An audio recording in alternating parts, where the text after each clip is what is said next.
Sir నా పేరు షాబాజ్. నాది ఉరవకొండ సార్. నాది వచ్చేసి 2014లో మ్యారేజ్ అయింది సార్. గుంటగల్ అమ్మాయి రిజ్వానా అనే అమ్మాయితో నాకు మ్యారేజ్ అయింది సార్ 2014లో. పెళ్ళైన కొద్ది రోజులు బాగానే ఉన్నాం సార్.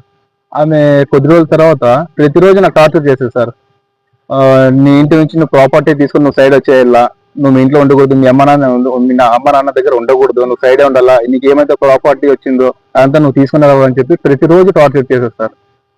దీనివల్ల మేము పెద్దల సమక్షంలో చెప్పినా కూడా, పెద్దలు ఎన్నో సార్లు చెప్పినారు సార్ తనకి, ఇలా నువ్వు చేయకూడదమ్మా, ఏదన్నా కూడా మంచిగా చేసుకోవాలని చెప్పినా కూడా తను వినకుండా సర్లే అని చెప్పి, పెద్ద మనుషులు సర్లే అని చెప్పి తిరిగి మరీ నాకు సేమ్ టార్చర్ చేసేస్తారు అమ్మాయి.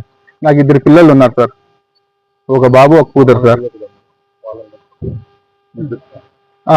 సార్ ఇది ఇష్యూ ప్రతిసారి ఇట్లా అయ్యే సార్. తను నాతో కొట్లాడి అసలు ఎటువంటి రీజన్ లేనట్లు కొట్లాడేది వెళ్ళిపోయేది సార్. ఇంటికి వెళ్ళిపోయి కూర్చొని అక్కడ నుంచి నేను ఫోన్లు చేస్తే, అక్కడ నుంచి వచ్చేసి నేను ఫోన్ చేసి ఇంటికి రామని కాపురం చేసుకొని మంచిగా ఉందారా అని చెప్పి నేను చెప్పినా కూడా తను వినకుండా, నాకు నువ్వు ప్రాపర్టీనే చేసి ఇలా ప్రాపర్టీ చేసి ఇచ్చి నువ్వు సపరేట్ పెడితేనే నేను వస్తా, లేదంటే నేను రానని చెప్పి ఇలానే చేసేది సార్. ఇప్పుడు తను 2018లో వెళ్ళిపోయింది సార్. మా ఇంటి నుంచి వెళ్ళిపోయి తన ఇంట్లో ఉంది, ఎక్కడ గుంటకల్లో ఉండు. తను 2020లో నా పైన కేసెస్ పెట్టింది సార్. ఆ 2018 నుంచి 20 లోపల చాలా పంచాయతీ అయినాయి సార్. 4-5 టైమ్స్ మేము పిలుచుకురావడానికి కాంప్రమైజ్కి వెళ్ళాం సార్. అయినా తను వాళ్ళు అక్కడ కూడా ప్రాపర్టీ కావాలా, ప్రాపర్టీ ఇస్తేనే మేము వస్తాం, లేదా మేము రామని చెప్పి డిమాండ్ చేశారు సార్.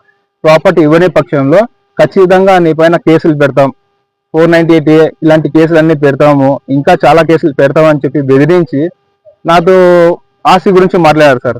నేను ఎందుకు ఇవ్వాలా, దేనికోసం మేము మంచిగా ఉందాం రా అని చెప్పినందుకు, లేదు ఇప్పుడు నీ పైన ఖచ్చితంగా కేసులు పెడతాను చూడని చెప్పి 2018లో వెళ్ళిపోయి 2020లో నా పైన కేసులు పెట్టింది సార్. నా పైన, నా ఫ్యామిలీ వాళ్ళ పైన.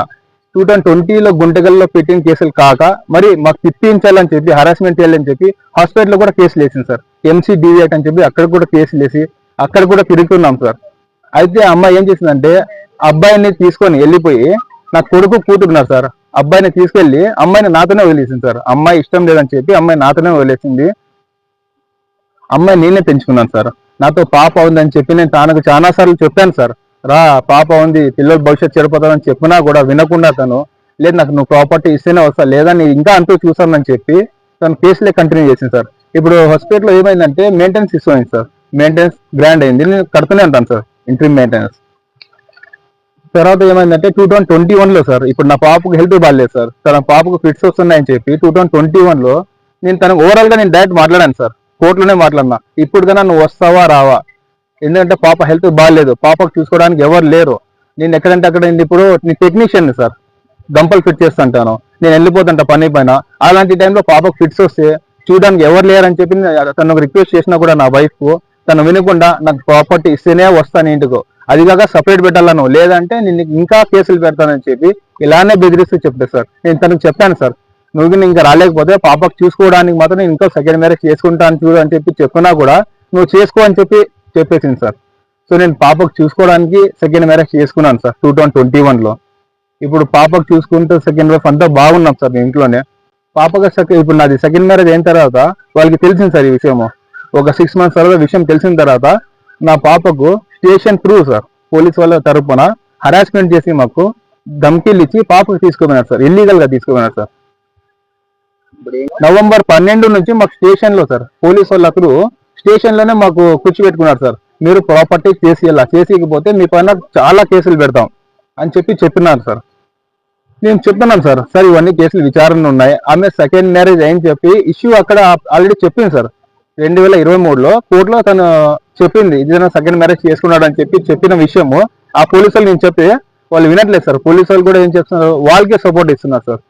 సరే ఇప్పుడు నువ్వు వచ్చి ఉన్నావు కదా ఇంట్లో, కేసులు విత్డ్రా చేసుకొని మంచిగా ఉందామా అని చెప్పి నేను పిలిచినా కూడా తను రావట్లేదు సార్. కేసులు విత్డ్రా చేయను, నువ్వు ఖచ్చితంగా నాకు ప్రాపర్టీ చేసేయాల్సిందేదే అని చెప్పాను. ప్రాపర్టీ దీనికోసం నేను అడిగితే నాకు ఖచ్చితంగా ప్రాపర్టీ కావాల్సిందేదే అని చెప్పి నా పైన మరీ ఫోర్సిబుల్ గా సార్ వేరే కేసులు పెడతానని చెప్పి బెదిరించింది సార్.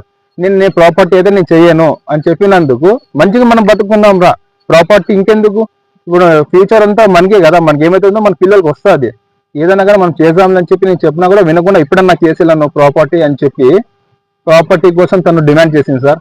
నేను ఆ అల్లబకాష్ అనే అతన్ని పిలుచుకొని అల్లాబకాష్, మళ్ళీ అల్లాబకాష్ భార్య, తర్వాత వాళ్ళ ఇద్దరు పిల్లోళ్ళు ఇల్ఫాజ్, అష్వాక్, కానీ మళ్ళీ రిజ్వానా నా వైఫ్ సార్, రిజ్వానా తమ్ముడు ఇంతియాజ్, వాళ్ళమ్మ షమీము, వాళ్ళందరూ ఫోర్స్ఫుల్ గా వచ్చి మా కిందింట్లోనే ఉన్నారు సార్. ఇప్పుడు మా పైన తప్పుడు కేసులు పెడుతున్నారు సార్. ఏమన్నా కానీ మీరే మాకు సంరక్షణ కలిసిందని చెప్పి చెప్తున్నాం సార్. మేము ఇప్పుడు ఎస్పీ సార్ ఏం చెప్తున్నారంటే డిఎస్పీతో వెళ్ళి మీరు కలిసండి, అక్కడ విచారణ చేశారని చెప్పి చెప్తున్నారు.